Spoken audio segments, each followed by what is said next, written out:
जादुई छाता। एक बार की बात है, एक बड़े पहाड़ की तलहटी में बसे एक छोटे से गांव में लिली नाम की एक जिज्ञासु युवा लड़की रहती थी।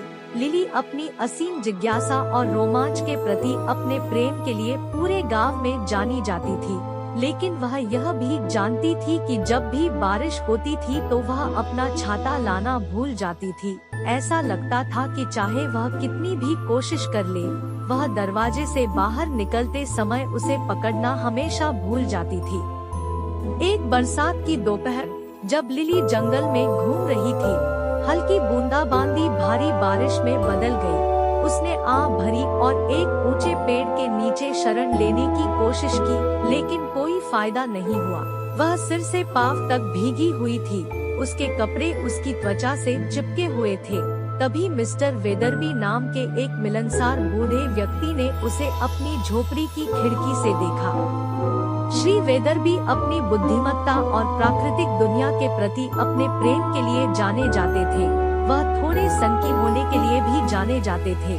वह एक छाता लेकर बाहर भागा जो लिली द्वारा देखे गए किसी भी अन्य छाते से अलग लग रहा था।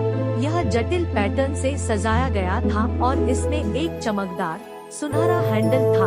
यहाँ मेरे प्रिय मिस्टर वेदरबी ने गर्मजोशी भरी मुस्कान के साथ कहा, यह जादुई छाता ले लो। यह भारी से भारी बारिश में भी तुम्हें सूखा रखेगा। लिली एक पल के लिए झिझकी, लेकिन कृतज्ञता पूर्वक छाता स्वीकार कर लिया। जैसे ही उसने इसे खोला, कुछ असाधारण घटित हुआ। छतरी को छूने वाली बारिश की बूंदें चमचमाते रत्नों में बदल गईं और लिली के ऊपर एक झिलमिलाती ढाल बन गई, जिसने उसे पूरी तरह से सूखा रखा। आश्चर्यचकित होकर लिली ने मिस्टर वेदरबी को धन्यवाद दिया और गांव वापस चली गई।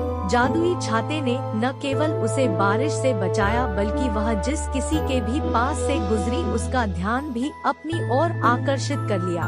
वे चमकती छतरी को देखकर आश्चर्यचकित हो गए और उससे पूछा कि उसे यह कहाँ मिली। लिली ने अपनी कहानी और मिस्टर वेदरबी की दयालुता साझा की।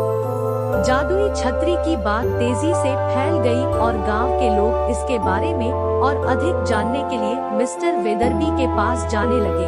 उन्होंने उन्हें बताया कि छतरी का जादू उसके मालिक की दयालुता और उदारता में निहित है। जब तक इसका उपयोग दूसरों की मदद के लिए किया जाता था, तब तक यह अपना जादू चलाता रहेगा। हालांकि यदि इसका उपयोग स्वार्थी कारणों से किया जाता, तो इसका जादू फीका पड़ जाता। जादुई छतरी ने गांव को हमेशा के लिए बदल दिया। लोगों ने एक दूसरे की अधिक मदद करना शुरू कर दिया, यह जानते हुए कि दयालुता और निस्वार्थता ही इसके जादू को खोलने की कुंजी थी। जादुई छत्र के वाहक के रूप में लिली करुणा और उदारता का प्रतीक बन गई और इसलिए गांव ने एक महत्वपूर्ण सबक सीखा कि सच्चा जादू दयालुता और निस्वार्थता के कार्यों में निहित है। जादुई छतरी ने उन्हें याद दिलाया कि जब हम दूसरों की मदद करते हैं, तो हम सभी के लिए एक उज्जवल और अधिक सुंदर दुनिया बनाते हैं। उस दिन के बाद से लिली अपनी छतरी को कभी नहीं भूली और गांव दयालुता के साथ फला फूला। इसके लिए जादुई छतरी को उसके महत्वपूर्ण नैतिक सबक के लिए धन्यवाद। साझा करना और देखभाल करना हमारे जीवन में सच्चा जादू लाता है।